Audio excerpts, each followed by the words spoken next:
Rafael Calderón Arosqueta es originario del estado de Chiapas. Egresó de Chapingo en 1967 como ingeniero agrónomo especialista en fitotecnia. Tiene experiencia profesional en el sector público.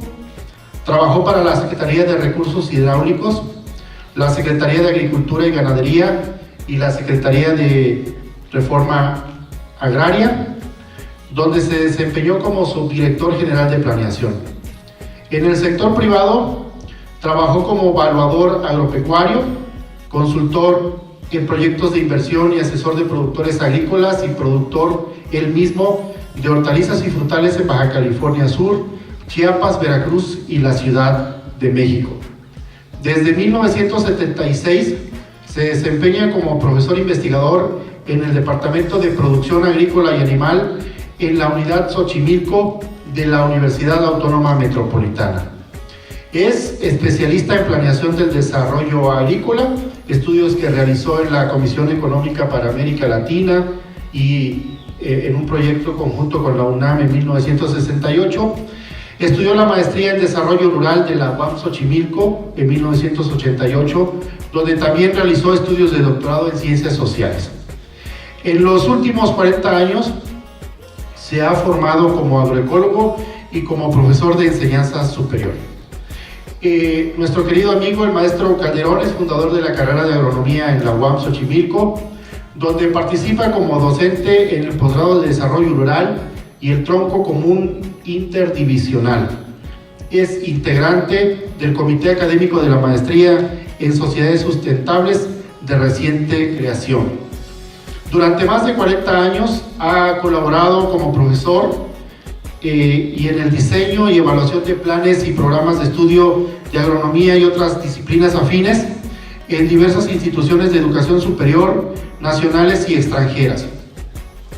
Es profesor de agroecología en la Maestría de Desarrollo Rural de la Facultad Latinoamericana de Ciencias Sociales, Flaxo, en su plantel Guatemala, y ha sido profesor visitante en la Universidad Autónoma Agraria Antonio Narro, en el Colegio de la Frontera Sur, Ecosur, la Universidad Autónoma de Chiapas, la Universidad de Sinaloa y la Universidad Nacional de Loja en Ecuador. Participa en el cuerpo académico y área de investigación Economía Agraria, Desarrollo Rural y Campesinado, así como en el programa de investigación interdisciplinario Desarrollo Humano Sustentable. Sus líneas de investigación son agroecología, agricultura y áreas verdes urbanas, educación agrícola superior y cambio científico y tecnológico en las ciencias agrícolas, promoción comunitaria para el desarrollo rural sustentable, redes sociales en el desarrollo rural y sistemas alimentarios y cambio ambiental. Nuestro invitado ha publicado diversos artículos y libros conjuntamente con otros investigadores de la Universidad Autónoma Metropolitana. Ha recibido numerosas distinciones por su trabajo académico y la formación de muchas generaciones de agrónomos. Su trayectoria profesional y producción académica puede seguirse en cualquier buscador de internet. El más popular ustedes ya saben cuál es.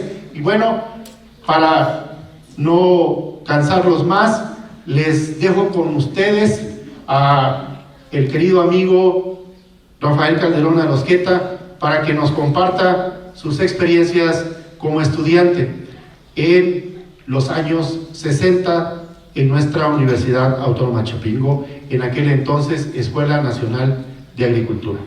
Algo muy importante, no está en su currículum, en su breve currículum, es que Rafa, ustedes le pueden decir Rafa, ¿sí?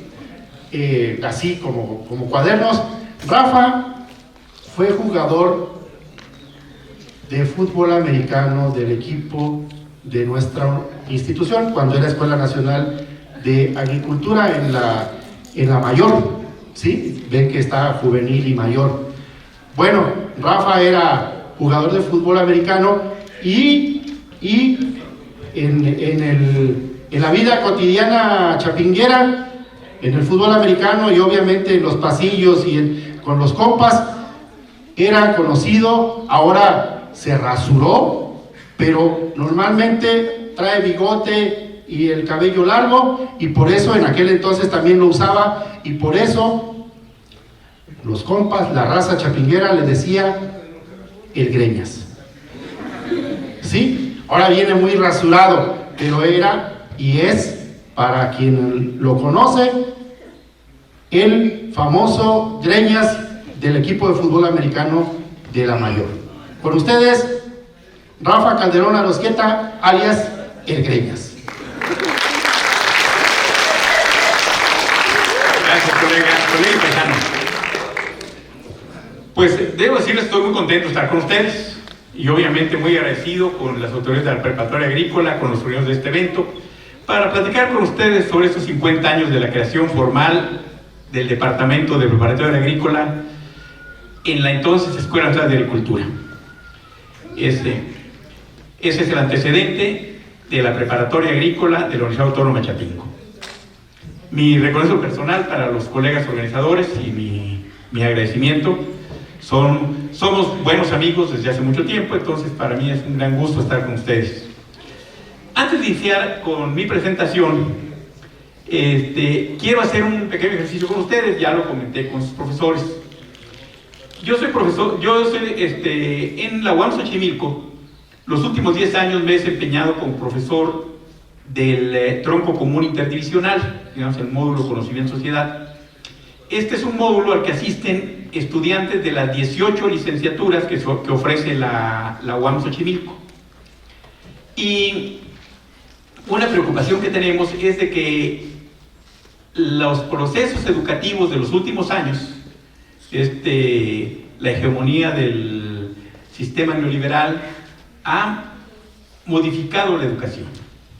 Y algo que sucede es que de los hechos recientes, el compromiso social, la historia reciente de México, los jóvenes saben poco.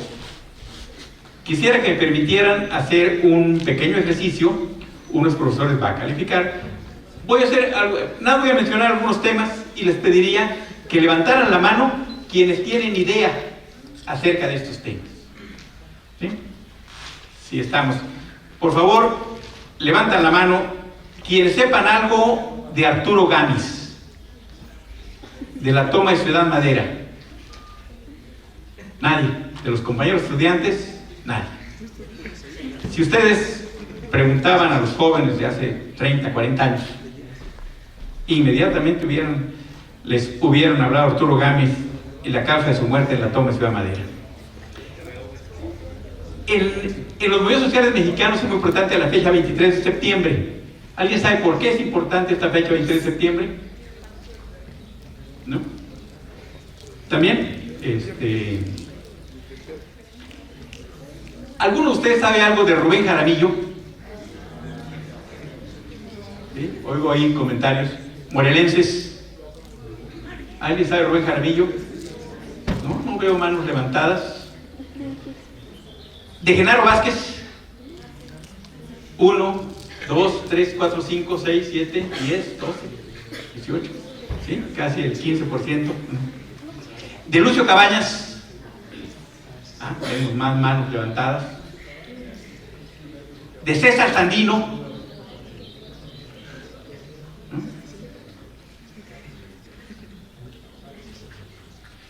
¿Quiénes saben qué sucedió el 2 de octubre del 68 en México? Ahí, todos saben. Pero, por ejemplo, de ese mismo año, ¿qué pasó en la primavera de Praga? Más reciente, en el 94, hubo dos eventos importantes. Hay vinculación entre la firma del Tratado de Libre Comercio con América del Norte y el surgimiento del Ejército Zapatista de Liberación Nacional. ¿Han oído esto? ¿Sí? Pocos, ¿no? ¿Y quiénes saben algo de una noticia reciente? ¿Quiénes se han acercado a lo que está negociando México como el Tratado Transpacífico?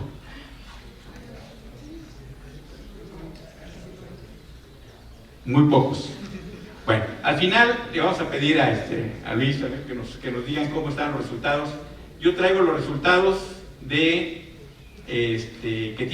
tengo con los estudiantes de la UAM, y también formulé una hipótesis que luego les vamos a leer sobre cuáles esperaba yo que fuesen los resultados el día de hoy. Bueno, después de este ejercicio voy a iniciar mi preocupación.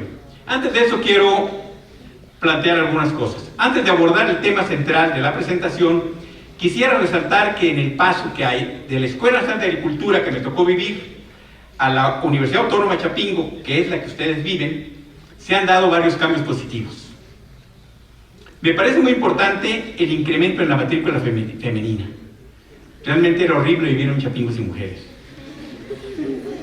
Vengo de la UAM Xochimilco, donde tenemos un 51% de matrícula femenina. Y es común que en la carrera de agronomía y en los posgrados de ciencias agrícolas y desarrollo rural, que están vinculados al área de estudio de ustedes, se han registrado generaciones con más del 60% de matrícula femenina. En ese sentido me da mucho gusto ver a muchas jóvenes mujeres en este espacio. Otro aspecto que en mi percepción se debe a la rectoría del doctor Ignacio Méndez Ramírez, puedo estar equivocado, es la integración a la universidad de un grupo fuerte de investigadores y profesores especialistas en artes y humanidades, en ciencias duras, en ciencias naturales, pero con la característica principal de que no necesariamente eran agrónomos egresados de Chapingo. La creación del Museo Agrícola, el programa de Historia Agraria, Jorge Gozazo, y otras instancias donde se propicia el trabajo interdisciplinario, han incorporado a Chapingo sangre nueva, visiones distintas del mundo y nuevos enfoques del conocimiento. Esto trae a Chapingo una nueva vida académica, nuevos paradigmas. Se crea un ambiente realmente universitario. Un defecto en la ENA en que yo estudié era la autofecundación académica. De hecho, a profesores de otras disciplinas se les hostigaba. Esta es una queja común que he oído de distinguidos profesionales de la biología, de la medicina veterinaria, ingenieros en otras especialidades, cientistas sociales, gente de humanidades, que tuvieron experiencia docente en la Escuela Nacional de Agricultura y los primeros años de la UACH. También en el colegio de posgraduados se sintieron agredidos por no ser chapingueros, ni siquiera agrónomos. Pero si además de no ser chapingueros eran mujeres, la situación que vivieron no es nada deseable a nadie en una universidad. Tengo la impresión, y espero que esta sea cierta, de que esto ya se ha superado. No es posible una universidad cerrada al pensamiento diverso. Ya me comentarán los colegas cómo anda mi percepción al respecto. No critico a mis numerosos amigos y colegas agrónomos que en los estudios de posgrado y en sus líneas de investigación se han inclinado hacia las ciencias sociales o a las humanidades. Es mi caso. Pero debemos respetar, darle su lugar al origen, a quienes desde el principio se formaron en estas disciplinas. A fines de los años 80 presenté una tesis de maestría sobre educación agrícola superior en México. Una de mis principales fuentes de información fue el Colegio de México, el ya desaparecido Centro de Estudios Históricos del Agrarismo en México, y desde luego la Asociación Mexicana de Educación Agrícola Superior. En menor grado, Chapingo y el Colegio de Posgraduados. Pocos años después, se topa uno y es una gran satisfacción que es Chapingo una de las principales fuentes actualmente para la historia de la agronomía y la agricultura en este país. Haré en mi plática un recuerdo del pasado. No voy a competir con ese valioso grupo de investigadores de la historia agraria que se ha constituido en Chapingo y entre los cuales cuento a muy queridos amigos. Para ellos solo tengo agradecimientos por el trabajo realizado y por la labor que llevan a cabo. Mi intervención se va a referir más a mis vivencias como chapinguero, precisamente como estudiante de Chapingo hace medio siglo, cuando se crea el Departamento de Preparatoria Agrícola. Y, desde luego, las reflexiones que he tenido en 50 años de ejercicio profesional de la agronomía y en 40 años como profesor investigador en el campo de la educación agrícola superior y en la innovación tecnológica de las ciencias agrícolas. Los últimos 40 años de mi vida profesional los he dedicado particularmente a la agroecología, el paradigma de las ciencias agrícolas que se enfoca en buscar soluciones a los problemas de la alimentación, el deterioro de recursos naturales y la pobreza de la producción rural que enfrentan México y el mundo.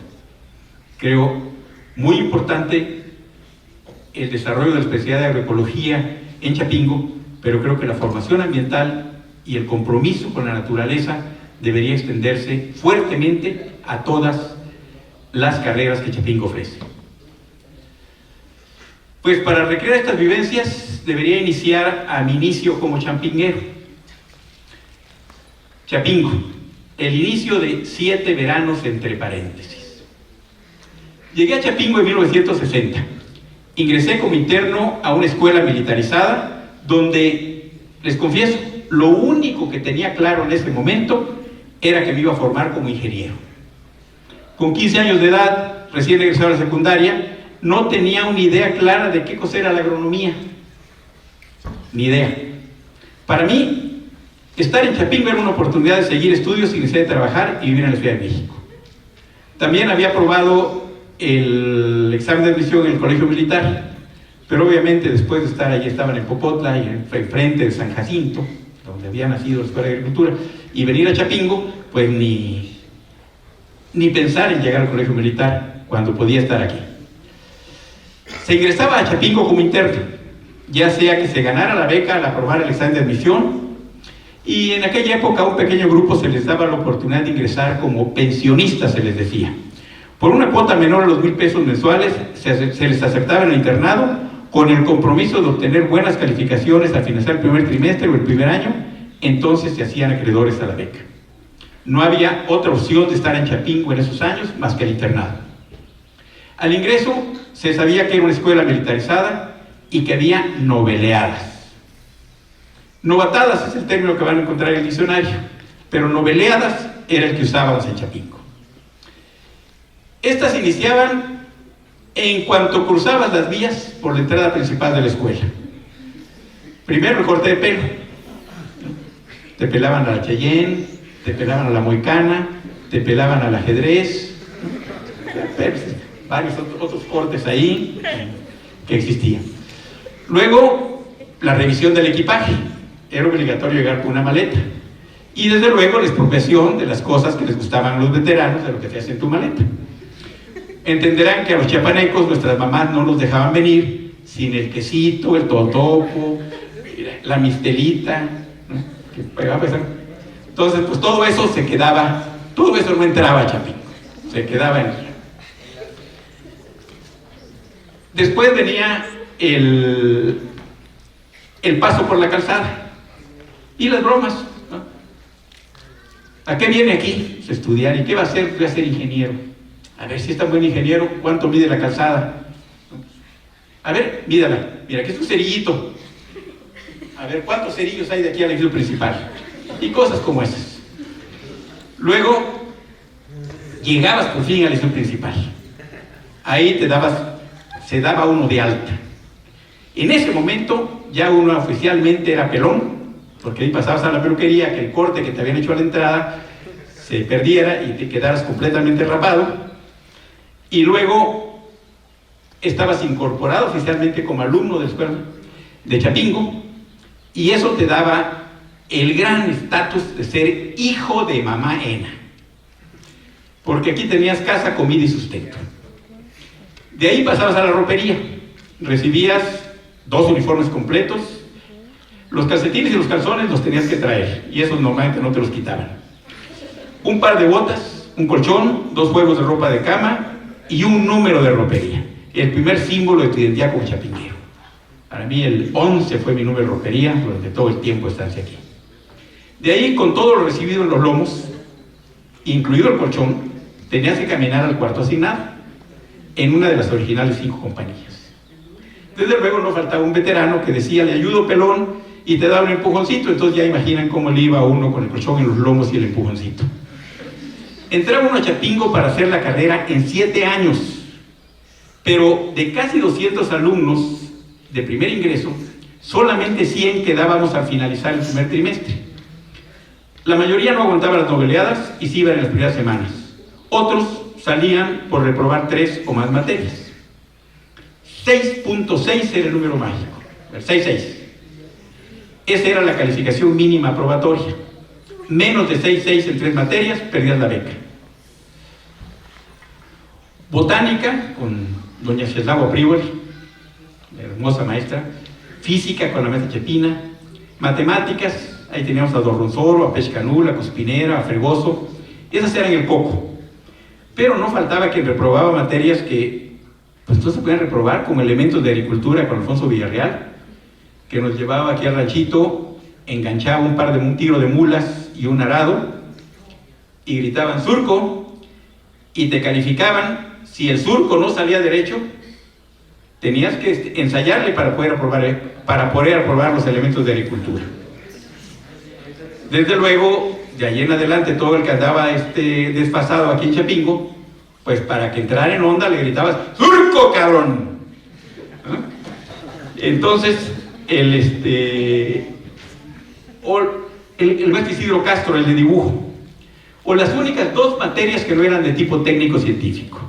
Mr. Alcázar, ese nos hacía memorizar para la clase de inglés, ¡has! En primera y tercera nomás. Ya se imaginan cuánto aprendimos de inglés. Y una clase que en lo personal disfruté mucho, lógica, ética y psicología. Todo en un solo curso. Nuestro maestro, don Moisés Jiménez Alarcón, luego fue rector de la Universidad Pedagógica Nacional, realmente hacía la clase muy, muy agradable. Solo 4 de los 10 profesores no eran agrónomos, y solo 2 de los agrónomos, Cheslava y Dorronsoro, no eran egresados de Chapingo. La autofecundación académica prevalecía. Esta situación no era muy diferente a la relatada por el ingeniero Saldívar. Ya nos dijeron su ameno libro de semblanzas y anécdotas de Chapingo, que se escribió 20 años antes de lo que les estoy platicando, y se llamaba 7 veranos, entre paréntesis, relatos y anécdotas de Chapingo. Está publicado, el patronato de la universidad hizo una edición reciente, y además de les recomiendo que se busque la semblanza del maestro Bonifacio Ortiz Villanueva, que escribió Jorge Quirós, o otro libro de anécdotas de la generación de Chapingo en los 80s. Eso les dice, bueno, cómo se vivía en esta universidad. Espero que ustedes tengan una mejor calidad de vida que la que había entonces. De hecho, quienes ingresamos en los primeros años 60, somos los últimos egresados de Chapingo que podemos presumir de haber vivido nuestros 7 veranos, entre paréntesis.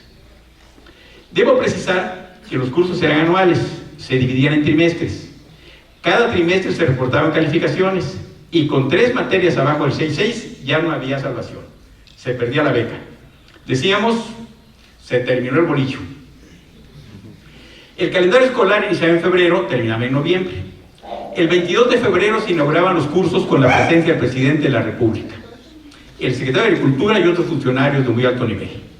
En lo personal, me tocó participar haciendo los honores a Adolfo López Mateos en 1960, 61 y 62.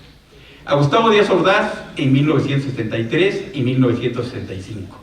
Ya luego les explico por qué no estuve en 1964. En 1966, pues se nos fue, pero era un gran profesor de esta universidad, y mi colega, el doctor Carlos Ortega Obregón, me dio pretexto para faltar. Me propuso que lo acompañara a colectar pistaches silvestres, y nos fuimos unos días antes de la ceremonia inaugural. En 67 también me escapé, ya ni recuerdo por qué, pero no estuve presente, y solo tengo referencias de que hubo un momento en que el Estado Mayor Presidencial tuvo la impresión de que los estudiantes agredían al presidente. Algo sucedió, que se pusieron nerviosos, lo sacaron antes de tener la ceremonia. Esa fue la última presencia de un presidente de la República en una inauguración de los cursos de la ENA. Otra cosa es la historia de la Huacha. Después vino la huelga de Escuelas de Agricultura en 67, el movimiento estudiantil de 68, y ya se escribe otra historia. Otro evento importante para los estudiantes de la ENA de aquellos tiempos era el miércoles de ceniza. Se hacía en este auditorio, que debo confesarles, ni estaba tan grandote, es el mismo edificio, pero no tenía tantas butacas, ni menos butacas tan elegantes, no estaban acoginadas, eran pura maderita. Aquí se hacía el miércoles de ceniza. Aquí en este auditorio, los alumnos de 7º año le daban formalmente la bienvenida a los pelones. Iniciaba aquí con una presentación de todos los asistentes. Desde ese día, algunos recibían, o recibíamos, como en mi caso, el apodo que te iba a acompañar toda tu vida como chapinguero: que si continuabas en la ENA durante los 7 veranos, el ser chapinguero es la vida entera. Ya, salíamos del auditorio por esta puertecita y nos estaban esperando los demás veteranos. Nos recibían con una pamba, si saben cuáles son las pambas, y había algunos bastante sádicos que para la pamba se traían las fajillas del uniforme de gala, un cinturón de cuero de 7 centímetros de ancho. Afortunadamente lo agarraban de levilla, porque si te pegaban con levilla, pues... Después seguía con un paseo por las porquerizas, las que están ahora ya parece monumento de y luego otro sitio interesante, Chapingo. Las porquerizas, les comento, estaban llenas de marranos, tenían un estanque, todavía se ven los estanquitos, y el planteamiento era bucear cada uno de los estanques para poder salir. En abril o mayo era el baile anual. Ahí sí era uno de los salones elegantes de la Ciudad de México, el Salón Riviera, o el del Country Club, o el del Club de Golf. Las orquestas de moda, Alcaraz, la Asociación de Agustín Lara, la Orquesta de Ingeniería. Y este sí era un evento en que pelones y veteranos podían llegar sin ninguna molestia y se disfrutaba la esencia de ser chapinguero. Con uniforme de gala, teníamos dos, uno blanco y uno negro. El 18 de julio es una fiesta que también ustedes tienen, se festejaba la paridad en el Consejo. Esto es un movimiento estudiantil de los años 30 en que se logró precisamente que el Consejo Directivo de la ENA, máxima autoridad de la institución, tuviese una representación paritaria de profesores y estudiantes. Sobre el papel de los secretarios de Agricultura de aquella época, Saturnino Cedillo y el tabasqueño y la presencia de los camisas rosas en Chapingo y todo, acérquense a lo que ha publicado y rescatado de la historia de Chapingo el equipo de Historia Agraria y no se arrepentirán. Son cosas, no me meto a esos detalles porque sería repetir lo que ellos han rescatado de una manera maravillosa. Para fines de noviembre, la fiesta de fin de cursos era la quema del libro. En este día se agradecía a San Casmeo la finalización del año escolar. Supongo que todos saben dónde está San Casmeo y ya le rindieron honores, o no, ya no se le rinden honores a San Casmeo. ¿Cómo? ¿Ya no pasa uno a persinarse a San Casmeo? Por eso les va como les va. Por esto, sí, hay que saludar. ¿Sí saben dónde está San Casmeo? En el arco ahí, entre el patio principal y demás, está ahí. Lo tienen abandonado, güey. No me chinguen, ¿qué es eso? ¿El espíritu chapinguero dónde quedó? Los de séptimo año presidían la fiesta y se le rezaba la letanía a San Casmeo. De los malos profesores, líbranos San Casmeo. ¿Bien? De que pierda la beca, líbrame San Casmeo. Esa era Y ahí, frente a San Casmeo, los alumnos de séptimo año liberaban a los pelones. La fiesta, la letanía de San Casmeo, quien la presidía, decía, los pelones, todos disfrazados, estaban hincados frente a San Casmeo, y eso. ¿Sí? Quienes se hincaron como pelones, se levantan veteranos. Ese era el momento del desquite. Los nuevos veteranos buscaban a quienes los habían noveleado, sobre todo los que eran noveleados más duros, y había que ponerse a mano. De ahí de San Casmeo, a los frontones, al campo de béisbol, a la parte de atrás del fútbol americano, se daban su buen entre, y después de eso ya regresaban tan amigos como siempre. Hasta estaban abrazados. Quienes estaban en segundo año, recién nombrados veteranos, se querían apropiar de la escuela en todos sentidos. Por su parte, los que estaban en sexto año eran de hecho los dueños de la escuela. De sexto año era el presidente de la Sociedad de Alumnos, el presidente del Comité de Alimentación, el presidente de Actividades Culturales. Y como los de séptimo año ya estaban de salida, no intervenían mucho. Como indicador de la fuerte presencia que sostenían los alumnos de segundo y de sexto, les voy a comentar las porras con que saludaban al resto de alumnos de la escuela en algunas sesiones del comedor, en especial las cenas de los miércoles, en que había función de cine y el ambiente estaba un poco más relajado. Todos los miércoles a las 8 de la noche estábamos aquí, listos para ver películas de acción, de todo tipo. La porra de segundo era Tremebundo. ¿Quién está en segundo año aquí? ¿Y se echan el Tremebundo? ¿No se sabe el Tremebundo? Imagínense en el comedor, en un solo comedor, estaban todos los alumnos en el comedor y entraban los de segundo.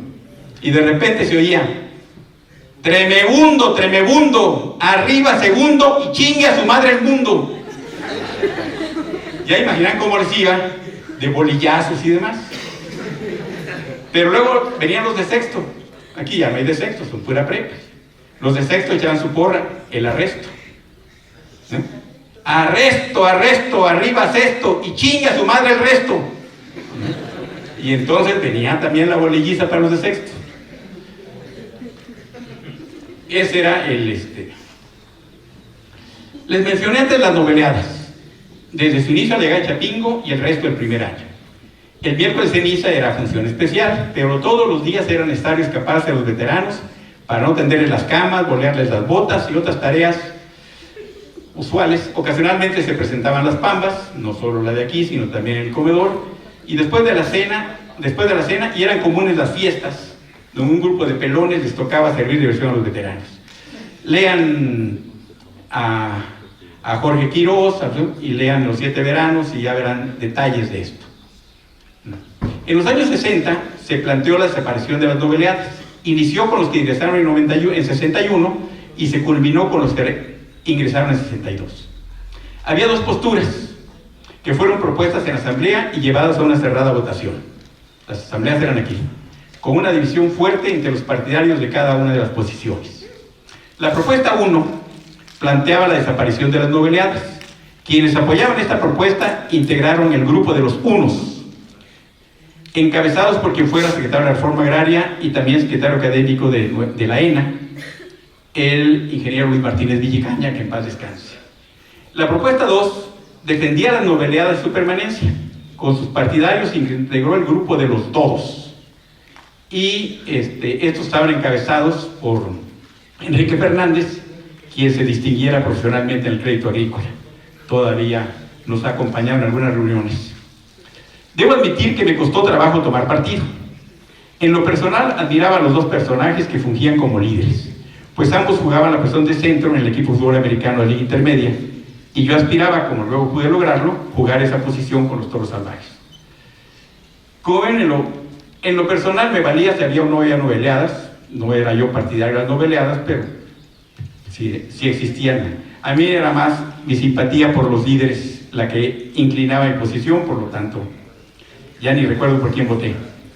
La votación la ganaron los unos, pero durante algunos años las noveleadas prevalecieron, aunque de manera menos drástica. Les comento que en 1963 ingresó la primera generación a propedéutico, con la preparatoria terminada. Algunos de los alumnos de segundo y tercer año no respetaron el acuerdo de desaparición de las noveleadas y se las aplicaron a los recién llegados, que venían de prepa. Al siguiente año, ya los de propedéutico eran compañeros de los que los habían noveleado un año antes, que estaban en tercero, o estaban un año adelante de los que los habían noveleado y estaban en segundo.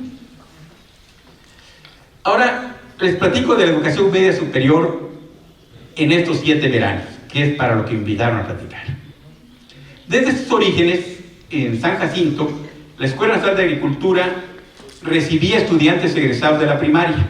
Así se continuó con las primeras generaciones de Chapingo entre 24 y 40. A partir de 1941 se convirtió obligatorio el ingreso con secundaria terminada. De hecho, muchos de los estudiantes que ingresaron antes de ese año ya venían con la secundaria terminada, ya secundaria completa, y era más común. Esta situación se formaliza con la expedición de la Ley de Educación Agrícola Superior, y para la época que relata el ingeniero Saldívar, el ingreso ya era con secundaria terminada. Como primer director de Chapingo, y luego como secretario de Agricultura, luego como secretario de Hacienda, como presidente del Comité Olímpico Mexicano y como empresario exitoso, el ingeniero Marte R. Gómez se preocupó mucho por la calidad de los maestros de Chapingo. Lograr en los egresados de Chapingo una sólida formación técnica y científica, completada con una amplia cultura general y una buena formación humanista, eran las pretensiones del ingeniero Marte R. Gómez. En este caso, el Grupo de Historia Agraria ha documentado muy bien esta etapa y la presencia de gentes como don Jesús Silva Herzog, dando clases aquí en Chapingo, aventándose el viajecito desde México en tren, y muchos otros, Cosío Villegas, allá anduvo por aquí. La idea de Marta R. Gómez era traer a los grandes intelectuales para cambiar la estructura mental de los chapingueros. A pocos de ellos se les reconocía el esfuerzo en trasladarse a Chapingo desde la Ciudad de México, primero en tren, luego en autobús o automóvil, pero siempre de 3 a 4 horas de traslados para llegar a dar su clase. Escasos eran los profesores que iban en Chapingo cerca de la ENA. Esta visión de Marta R. Gómez no era compartida por muchos de los profesores que hacían huesos viejos en la ENA. Se privilegiaba la formación dura. Tienen que ser buenos ingenieros. Estas posiciones son las que limitaban la participación de profesionales en disciplinas diferentes a la agronomía como profesores de la ENA. Para 1960, de 116 profesores de Chapingo, el IICA, como parte de los estudios del Plan Chapingo, recogió estos datos, 99 eran agrónomos. De 116, 99 eran agrónomos. Y solo 17 tenían una formación distinta a la agronomía. De los 17 que no eran agrónomos, 11 eran ingenieros. De los 99 agrónomos, 94 eran egresados de Chapingo, solamente 4, uno venía de San Jacinto, y los otros 13 eran del exilio español o doña Cedao Piwer, que venía de Polonia. La autofecundación académica era evidente. Les digo que en mi apreciación espero que esto ya se haya superado. Podemos resumir el Chapingo de los 7 veranos en una permanente discusión sobre cómo se podían aprovechar mejor los 7 años en Chapingo. 3 de formación general y 4 de especialidad. No se identificaba entonces que existía una preparatoria agrícola. Despectivamente, se trataba a los alumnos de los 3 primeros años, en particular los de segundo año, como bachilleres. Es decir, este era despectivo. De repente, había algunos tirando a alguien en las circasianas, pasaban los veteranos y, ¡ay, pinches bachilleres! La discusión se planteaba en 2 opciones. Por una parte, quienes postulaban la formación integral, con una visión amplia del mundo y de la agricultura, para lo cual era necesario ensayar nuevos enfoques en la investigación y la extensión agrícola, abordar los problemas con un enfoque holístico y sistémico, y esto obligaba al trabajo interdisciplinario. Hernández X al frente de este grupo. Por otra, una visión cerrada, muy buena formación en matemáticas y ciencias naturales. Eso es lo que hacía buenos agrónomos. En lo personal, considero que la propuesta más completa era precisamente la postulada por mi querido maestro Xolo, el doctor Efraín Xolocotzi. Él siempre sostuvo, lo tiene escrito en varias de sus obras, está la Xolocotzia en una publicación hermosa que hizo el Patronato de Chapingo. Un buen agrónomo debería tener una sólida formación en ciencias básicas, la capacidad de abordar el conocimiento desde distintos métodos y la humildad suficiente para respetar la sabiduría de la gente de campo. La ciencia de Guarache, decía el maestro. Y nunca perder el ánimo de aprender. Y vienen los cambios. Les platicaré del Plan Chapingo, la modernización de la agricultura y los cambios en la Escuela Nacional de Agricultura. Los cambios se inician, de hecho, en 1959. En cumplimiento de lo dispuesto por la Ley de Educación Agrícola Superior, expedida 15 años antes, se crea el Colegio de Posgraduados de Ciencias Agrícolas, el Corpus, como parte de la Escuela Nacional de Agricultura. Un paso importante en la modernización de la ENA se da con la creación del Centro de Estadística y Cálculo del Colegio de Posgraduados. Fue muy satisfactorio para mí que en una visita al Centro de Cómputo de la UNAM coincidí con algunos de los fundadores del mismo. Al enterarse de que yo era chapinguero, me preguntaron: ¿sabías tú que a inicios de los años 60 las 2 computadoras más completas de México eran las de la UNAM y la de Chapingo? Yo lo ignoraba. Yo les dije que recordaba el centro de cómputo. Estaba donde ahora está el Departamento de Irrigación, precisamente a un lado de San Casmeo. Un espacio muy resguardado, donde una computadora gigantesca para los parámetros actuales se alojaba en un espacio protegido, montada en una expresión Cardán, la de los barcos para que no se muevan las cosas, con aire acondicionado, donde los estudiantes de licenciatura podíamos acudir de las 12 de la noche a las 7 de la mañana, los de posgrado de las 7 de la tarde a las 12 de la noche, y durante el día era para uso exclusivo de los investigadores y las actividades de docencia del colegio. Desde luego nos parecía muy bien que esa computadora estuviera cerca de San Casmeo para que la protegiese. Me comentaron que el ingeniero Jesús Muñoz Vázquez, desgraciadamente a principio de este mes se nos fue, él fue director de la ENA a fines de los años 60 y nos decía que era asesor del grupo responsable de la computadora de la UNAM. Cuando hicieron los trámites para adquirir la primera computadora en la UNAM, el ingeniero Muñoz Vázquez gestionó una similar para Chapingo, que es la que tuvimos aquí. Creo que ahora, si algo nos falta en este momento en la UACH, sería el busto de Muñoz Vázquez entre los agrónomos ilustres. Este proceso modernizador estaba asociado a importantes cambios en la situación política y social de América Latina. Por eso eran las preguntas del inicio.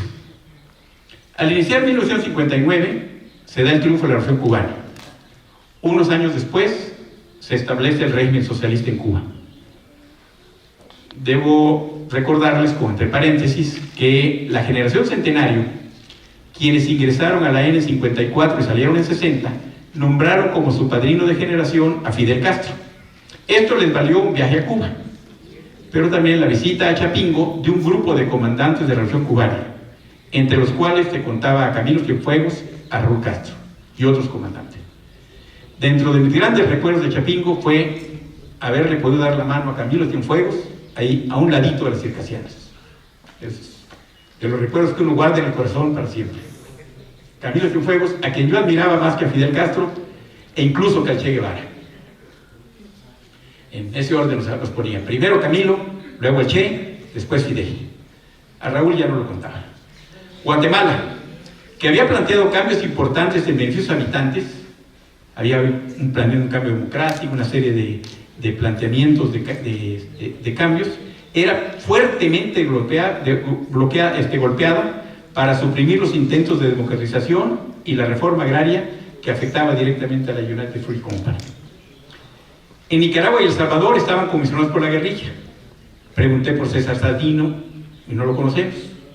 En Sudamérica también se buscaba el cambio. Y no hablamos de los montoneros.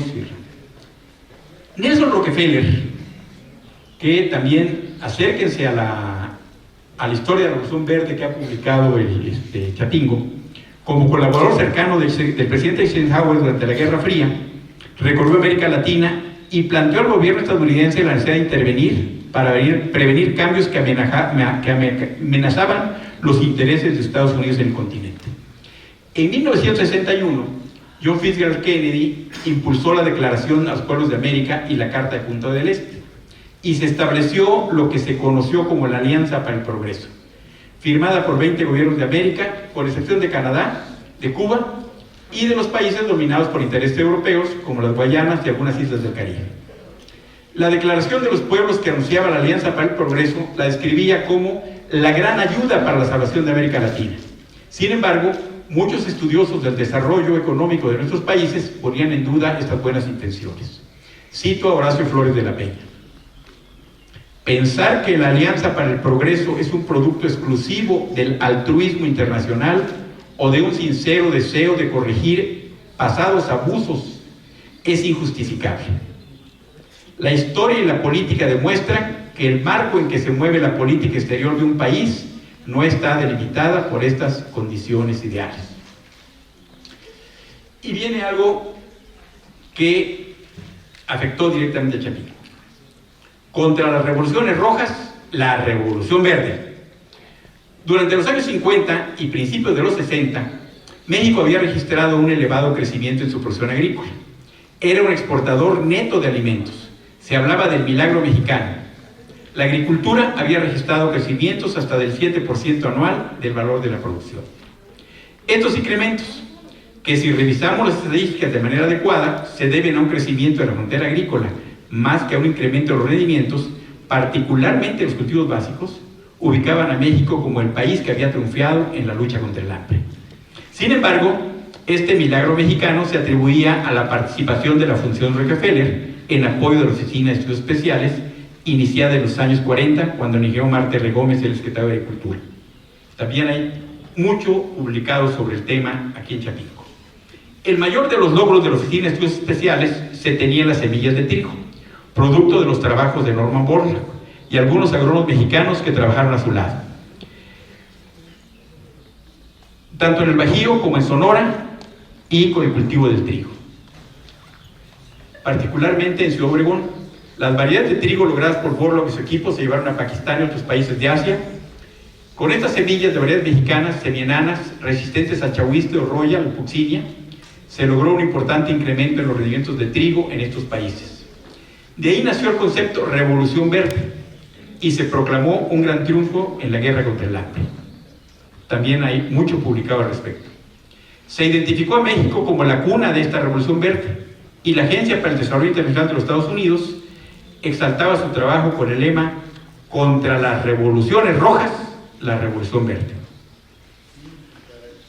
La producción llegó a multiplicarse, pero muchos problemas nuevos hicieron su aparición. La ampliación de la frontera agrícola hizo desaparecer grandes superficies de bosques y selvas. La pérdida de diversidad con el monocultivo permite la proliferación de plagas y enfermedades, lo que conduce al exceso en la utilización de biocidas, con efectos destructivos en el ecosistema. El abuso en la utilización de la maquinaria agrícola provoca compactación de los suelos, incrementó el aporte de gases de efecto invernadero. La aplicación continua de fertilizantes sintéticos produce dependencia de los combustibles fósiles y modifica la composición química de los suelos, disminución de la fertilidad y cambios drásticos en el pH. Los óxidos de nitrógeno que se aportan a la atmósfera por el abuso de los fertilizantes químicos es una de las causas principales del calentamiento global. La contaminación de las aguas, del suelo, las cosechas por los agroquímicos afecta la vida silvestre y la salud de los consumidores. La presencia exponencial del agronegocio en la agricultura ha resultado contraproducente para el pequeño productor y el consumidor. Es decir, no todo es color de rosa en la Revolución Verde. No obstante lo anterior, la Revolución Verde se presentaba como el gran triunfo contra el hambre en el mundo, situación que a la larga ha sido desmentida en los hechos. El hambre en el mundo se incrementaba.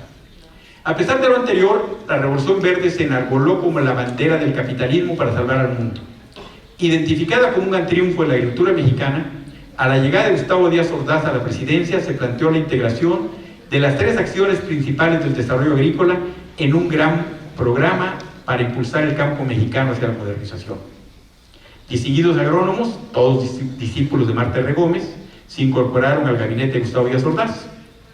Julián Rodríguez Adame en la Secretaría de Agricultura y Ganadería, Ricardo Acosta como subsecretario de Agricultura, Norberto Aguirre Palancares como jefe del Departamento de Subsecretaría de Organización, y ellos, otros más, que habían iniciado sus estudios en San Jacinto y completados, Rodríguez Adame en la Escuela Superior de Agricultura Hermanos Escobar y los demás en Chapingo. Sus nombres de los chapingueros están en la placa que conmemora el egreso de la generación 28. En el amontonamiento de placas que están ahí en el edificio principal, hace unos años vi la de la generación 28 y está en el nombre de todos ellos. Estos agrónomos políticos encabezaron lo que se llamó el Plan Chapingo, definido por Norberto Aguirre como el logro de la Santísima Trinidad de la agricultura: la extensión, la investigación y la educación.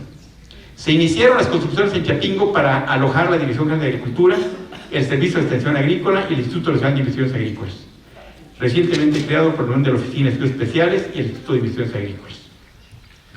Son las construcciones que ustedes tienen en todos alrededor. Los estudiantes de la ENA entonces nos consideramos afortunados, pues una de las primeras construcciones fue la biblioteca. A 50 años de distancia, creo que ustedes deben de sentirse tan orgullosos de su biblioteca como nos sentimos nosotros al momento de inaugurarla. En lo referente a la ENA, se consideró que si se cambiaba el nivel de ingreso a preparatoria y se reducía la formación de ingenieros agrónomos 5 años, se podía incrementar el espacio para estudiantes de posgrado que se formarían a nivel de maestría y doctorado. En 1973 se suprimió el ingreso a nivel secundario, se recibieron exclusivamente estudiantes a nivel preparatorio. Ahora les voy a relatar un caso particular en que participé. No es para sentirse orgulloso. El caso de los 93. ¿Alguno de ustedes ha oído hablar de los 93? Es una interesante la historia de Chapingo. Se planteó un cambio en el programa de estudios de matemáticas para quienes habíamos ingresado en 59 y 60. Se nos agregaba una materia más de cálculo integral. Ya habíamos llevado 3 cálculos. No todos la cursamos y se nos obligó a presentarla en examen extraordinario. Para el efecto, las autoridades llamaron para aplicar el examen al distinguido maestro Manuel López Aguado Páramo. Él había sido profesor en San Jacinto y luego en Chapingo, hasta mediados de los años 50. A pesar de su avanzada edad, andaba cerca de los 90 años, era profesor activo en el Instituto Politécnico Nacional. Se corrió el rumor entre quienes presentaríamos el examen que el maestro López Aguadito era el nombre con el que se le conocía, tenía exámenes hechos y eran siempre los mismos. Los utilizaba en el Poli y en otros lugares donde daba clases. Hubo un acuerdo masivo de que se nos entregarían copias de los exámenes y que, independientemente del cuestionario que te tocara, entregarías uno ya resuelto de antemano. Como decíamos entonces, un vulgar chango. Hubo 2 fechas para el examen. Quienes presentaron en la primera ocasión no tuvieron ningún problema. Los que fuimos programados para el segundo examen no tuvimos tanta suerte. Alguno de los involucrados fue con el chisme a la Secretaría Académica, entonces a cargo del ingeniero Carlos Manuel Castaños, que después fue rector de esta universidad. El ingeniero Castaños no perdonó. Se nos sorprendió haciendo trampa en un examen que debería presentar extraordinario, y deberíamos presentar extraordinario todas las materias aprobadas para el mismo periodo. En el proceso, 93 de los involucrados no pudimos aprobar todas las materias en el extraordinario y además el examen de cálculo. El reglamento establecía para el efecto la expulsión de la escuela por 1 año. Por eso, en 1974 no estuve en la ceremonia de inauguración de cursos y tampoco me pude integrar al primer equipo de los Toros Salvajes que jugó en la Liga Mayor. Regresé en 1965 a presentar nuevamente mis extraordinarios, el examen de cálculo, y con el salto de 1 año fuera, volví para completar mis 7 años entre paréntesis. Todas estas situaciones llevaron a la salida del director Ramírez Genel de la ENA. Los cambios inherentes al Plan Chapingo provocaron un fuerte disgusto en el alumnado. El doctor Marco Ramírez Genel no supo llevar las negociaciones y la asamblea estudiantil planteó su salida de la dirección de la escuela. Encabezados por Víctor Recasitas, que era el presidente de la sociedad, los integrantes de la mesa directiva de los alumnos y los alumnos integrantes del consejo directivo acudieron a pedir la renuncia al director. El resto del alumnado, militarmente dirigidos por nuestro comandante Aristóteles Zarratia, que en paz descanse, un querido amigo, marchamos disciplinadamente para formarnos enfrente del edificio principal, en apoyo de nuestros dirigentes. Mientras se llevaban a cabo las negociaciones entre los líderes estudiantiles y las autoridades, el comandante Aristeo ordenó a quienes estábamos formados frente al edificio principal que nos pusiéramos en descanso. Cuentan quienes estaban adentro de las negociaciones que, al oír el director Ramírez Genel el golpe seco de las botas contra el piso al ponernos en descanso, dijo: ¿por qué vienen armados? Eso no es necesario, aquí tienen mi renuncia. Después, desde luego que no llevábamos armas, pero sí un gran entusiasmo que se mostraba al responder con mucha energía a las órdenes del comandante Aristeo. El nombramiento del director. Como entidad dependiente de la Secretaría de Agricultura y Ganadería, en ese entonces, el nombramiento del director de la Escuela Nacional de Agricultura era función del secretario del ramo. La comunidad de la ENA no tenía ninguna participación al respecto. Se negoció el nombramiento del nuevo director, que recayó en el ingeniero Palacios de la Rosa, don Gilberto Palacios de la Rosa, quien tuvo la habilidad de lograr un buen entendimiento entre la comunidad de la escuela y los responsables de la ejecución del Plan Chapingo. Por alguna razón, la tumba de don Gilberto Palacios de la Rosa está precisamente al lado de nuestro desaparecido, aquí en estos jardines. ¿Sí? Ganado ese honor. Los UPAs hacen falta en Chapingo. Una demanda fuerte del estudiantado era la vuelta al plan de 7 años de estudio y el ingreso con secundaria terminada. Para esto, ya la Secretaría de Educación Pública había creado la Dirección General de Educación Tecnológica Agropecuaria y construía planteles para secundaria técnica agrícola, los ETAs, que algunos de ustedes estudiaron en un ETA, y el bachillerato agropecuario, los CEBETAS, en todo el país. La idea era formar a los mejores estudiantes para ingresar a Chapingo y otras escuelas superiores de agricultura. El primer director de este proyecto de la SEP fue el ingeniero Manuel Garza Caballero, con quien años después compartí estudios de posgrado, nos hicimos buenos amigos. El ingeniero Garza Caballero me comentó que esta orientación de formación tecnológica no estaba muy alejada del Plan Chapingo, aunque formalmente no existió ninguna vinculación entre ambos proyectos. Para los estudiantes de la ENA, quienes estamos en la ENA en este momento, La preocupación principal estaba en que el ingreso con bachillerato dejaba fuera a un componente muy importante del alumnado de la ENA: los estudiantes provenientes de las escuelas prácticas de agricultura y de las normales rurales. No sé si actualmente en Chapingo se usa el término de UPAs. ¿Ya no lo usan? ¿No hay UPAs? A los compañeros un poco más silvestres, ¿verdad?, cuando ingresaban a Chapingo, e incluso quienes conservaban costumbres rústicas a pesar de su avance en los estudios, se les conocía como los UPAs. Decían que los UPAs, cuando llegaban, nunca habían conocido la pasta de dientes, les gustaba el saborcito y se la comían en tacos. La generalidad de quienes venían de las normales rurales y las prácticas de agricultura respondían a estas características, poco silvestres, aunque no era uso exclusivo de ellos.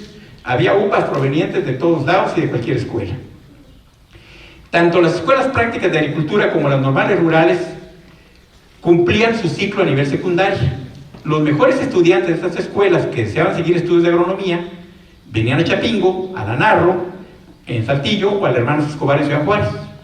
En Chapingo teníamos compañeros muy valiosos que provenían de esas escuelas y los egresados se contaban entre los más distinguidos. ¿Cómo hablar de Chapingo sin mencionar a Álvaro Carrillo, inmortalizado por su nombre en este auditorio e inmortalizado por la grabación de múltiples canciones? Álvaro Carrillo venía de Ayotzinapa, muy famosa escuela normal rural actualmente. La Huerta, Michoacán, nos la conocíamos como Delaware, Michigan. Era la cuna de grandes deportistas y de excelentes estudiantes. El Palomo, Luis Tapia, inmortalizado en el estadio que lleva su nombre, y recientemente en el Salón de la Fama Nacional de Fútbol Americano. Él es de mi generación de egreso, amigo muy querido, mi hermano del alma. Jugamos juntos fútbol americano. Él venía de la Huerta, con cientos de compañeros más, todos muy distinguidos. El Quinto, Sonora. De ahí venía otro gran jugador de los Toros Salvajes, el mono Humberto Muñoz, desgraciadamente ya fallecido. De Mazatán, en Tamaulipas, de venían los hermanos Jesús y Marte Rolando Salazar Terán, de una estirpe de grandes deportistas chapingueros. Amador Terán, campeón de atletismo en campeonatos centroamericanos y panamericanos. Desgraciadamente, problemas personales y de lesiones le impidieron estar en alguna olimpiada. De Mazatán, en Tamaulipas, de Chapuzco, Puebla, otro centro también de estudiantes de Chapingo. No son famosos por otras razones, esas no las expongo aquí, ya ustedes les conocen. Cañadaón, de Aguascalientes, Salaíz, Chihuahua, El Meche, Hidalgo, Matumaxá, Chiapas, Comitancillo y Tamazulapan, en Oaxaca, son algunas de las escuelas normales cuyos alumnos llegaban a Chapingo. En cuanto a las prácticas de agricultura, además de la Huerta, en Michoacán estaba la Guaracha, Roque en Guanajuato y Mantecón en Oaxaca. Chapingo no podía quitar la oportunidad de ingreso a los estudiantes de estas escuelas y de otros estudiantes de procedencia rural, cuyas posibilidades de ingreso se disminuían al cerrar la posibilidad de estudiantes con los que sea un media superior terminada. Viene de ahí esta parte del movimiento que dio salida a Genel, y en 1965 el Consejo Directivo de la ENA acuerda establecer 2 planes de estudio para ingresar a la especialidad. Mantuvo el plan de 5 años, que incluía el año de propedéutico y 4 de la carrera, y el de 7 años, que comprendía 3 de preparatoria y 4 de especialidad. Para el efecto, se crea el Departamento de Enseñanza e Investigación de la Preparatoria Agrícola. Esta figura de Departamento de Enseñanza e Investigación ubicaba a la Preparatoria Agrícola al nivel de los demás departamentos académicos responsables de la formación en las especialidades. Este es el 50 aniversario que están ustedes y yo con ustedes festejando. El primer jefe del departamento fue el ingeniero Fidel Barreto, un apreciado amigo. En 1969 él me buscó para pedirme que me hiciera cargo de la clase de meteorología y climatología agrícola. Me dio mucho gusto cuando me habló por teléfono y me dijo: estuvimos platicando con el maestro Cholo y pensamos quién podía hacerse de esta clase, y él mencionó tu nombre. Hace mucho haber estado con ustedes, nada más cómo me sentía yo. Te recomendaba Cholo. El planteamiento era que los profesores considerados para tener la definitividad en la preparatoria tenían que presentar exámenes de oposición y por alguna razón los profesores que tenían la cátedra habían presentado el examen o alguna cosa, pero no se les podía contratar en ese momento. Entonces, cubrí el curso 2 semestres. Otros compromisos me tenían que dar las clases en Chapingo, y en esos momentos yo no pensaba en una carrera académica, así que cuando Fidel Barreto me propuso quedarme como profesor aquí, yo le di las gracias, y me dio mucho gusto que ya meteorólogos de profesión habían ganado los exámenes de oposición y eran responsables de la cátedra. Esta experiencia de 2 semestres frente a grupo ha sido mi único contacto directo con la Preparatoria Agrícola de Chapingo. He leído que ha sido reconocida por su calidad académica, en especial por la formación en matemáticas de estudiantes, cosa que me da mucho gusto. En algunos documentos sobre la calidad académica de los egresados, he leído que hay una diferencia entre quienes llegan al propedéutico y quienes cursan la preparatoria en Chapingo. Se señala que quienes hacen la preparatoria en Chapingo salen mejor preparados. Los documentos en que esto se afirma no presentan datos duros que sostengan esta posición. No conozco un seguimiento de egresados completo que permita establecer la comparación entre los dos tipos de egresados. Pertenezco como generación de egreso a la que reunió a quienes ingresaron en plan de 7 años en 71, aparte de los 93 que nos incorporamos a esta generación, y a quienes ingresaron en 1963 con el plan de 5 años. No me atrevería a asegurar que existe alguna diferencia en el desempeño académico como estudiantes o en el ejercicio profesional durante casi 50 años entre los integrantes de la generación que se deba a la pertenencia a alguno de los 3 grupos anotados como integrantes de una misma generación. Y he hablado de la historia, y la historia nos sirve para ver el futuro. Yo no me atrevo a vaticinar al respecto. Lo que sí puedo asegurar es que el claustro académico de la Preparatoria en Chapingo y las autoridades del departamento van a seguir recibiendo muchas presiones de otras instancias, tanto al externo y externo de la universidad, para que planteen un cambio. Y es siempre buscar la mejora de la preparatoria, aunque nunca se van a quitar de encima la amenaza de quienes pidan su desaparición. En esto, los resultados planteados al inicio, de los cuales luego tendremos los resultados, y que desgraciadamente no llevaron a que mi hipótesis fue falseada. Mi hipótesis fue falseada.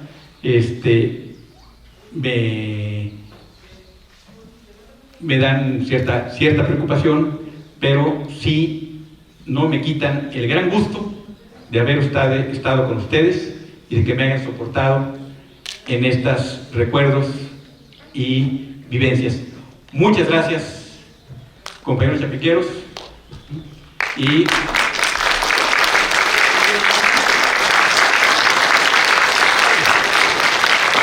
como dijeron, soy almeñas, y como egresado de Chapingo, soy amigo de ustedes. Me pueden hablar de tú, pueden acudir a mí para cualquier situación. Si estoy en posibilidad de ayudarles en algo, me dará mucho gusto. Y los felicito por estar en esta, nuestra querida mamá ENA para nosotros, la Universidad Autónoma de Chapingo, para ustedes. Gracias.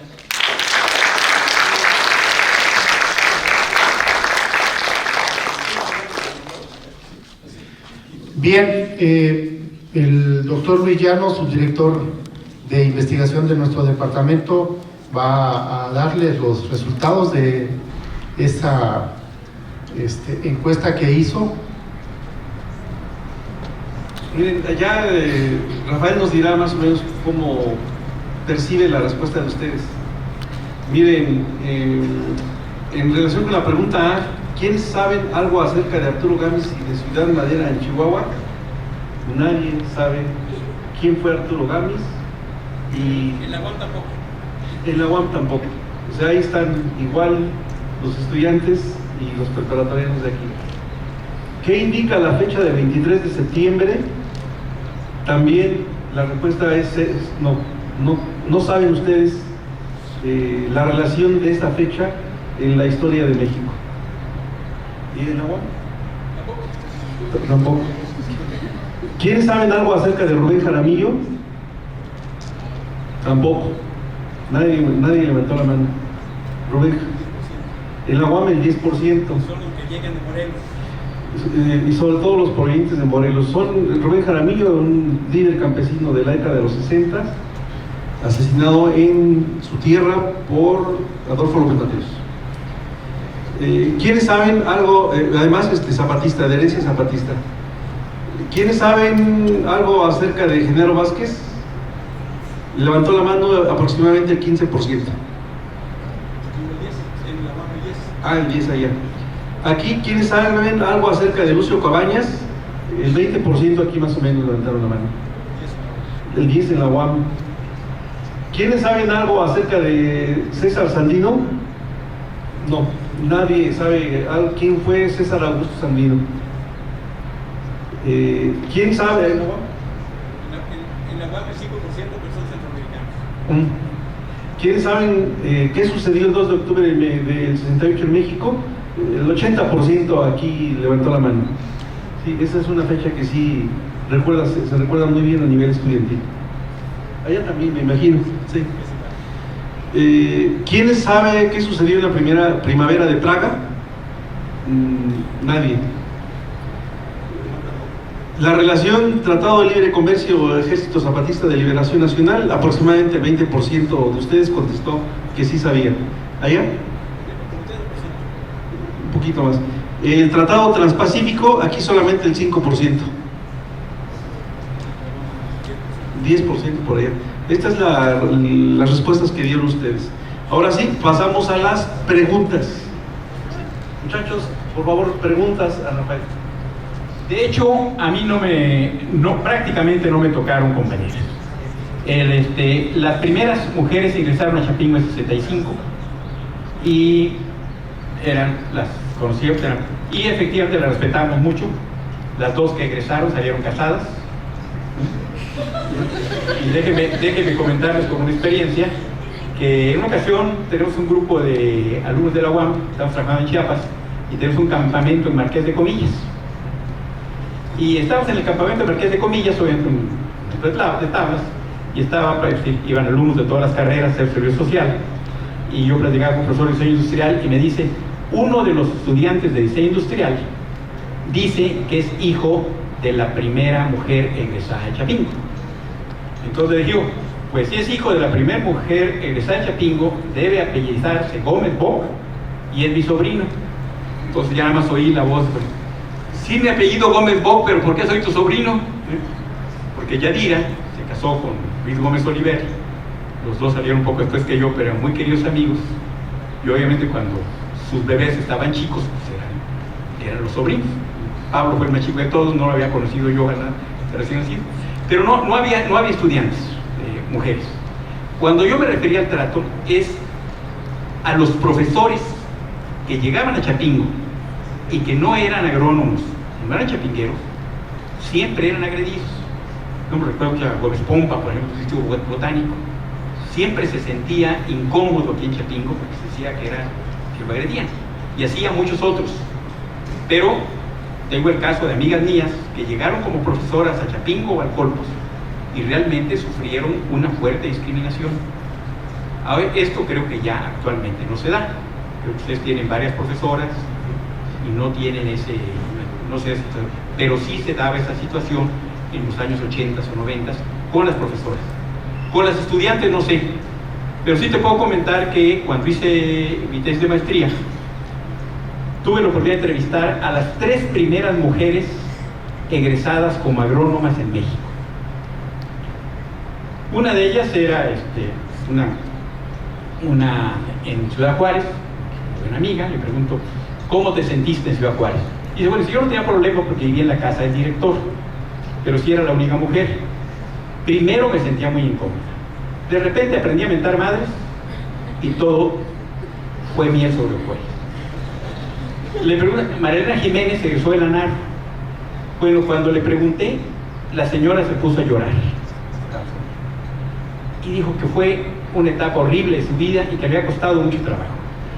Como a los 3 meses de que yo la entrevisté, en Contenido publicó una historia de su vida en la NAR. Para ella había sido un sufrimiento. Le pregunté a sus contemporáneos y me decían que la señora era un poco exagerada, que realmente sí le hacían bromas, pero no tantas. Pero le pregunté a doña, sí, está todavía, me da mucho gusto verla en el Colegio de Graduados, doctora de la I. de Brauer.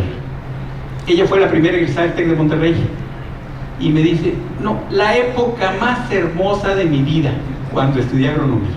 Y si yo soy de la primera generación de agronomía, estábamos en ingeniería y ya me habían dicho, dice la doctora de la I. de Brauer, que los de ingeniería maltrataban mucho a las pocas mujeres que estaban inscritas en esa facultad. Pero yo, dice, me paseaba por el campus con dos de mis compañeros. Jean Mathieu, que fue profesor del TEC de Monterrey, era un tipazo de 1,80 de alto, fornido, y Maquio Cloutier. Dice, Maquio Cloutier, si ustedes han visto sus fotografías, pues era, ya cuando era estudiante pesaba más de 100 kilos.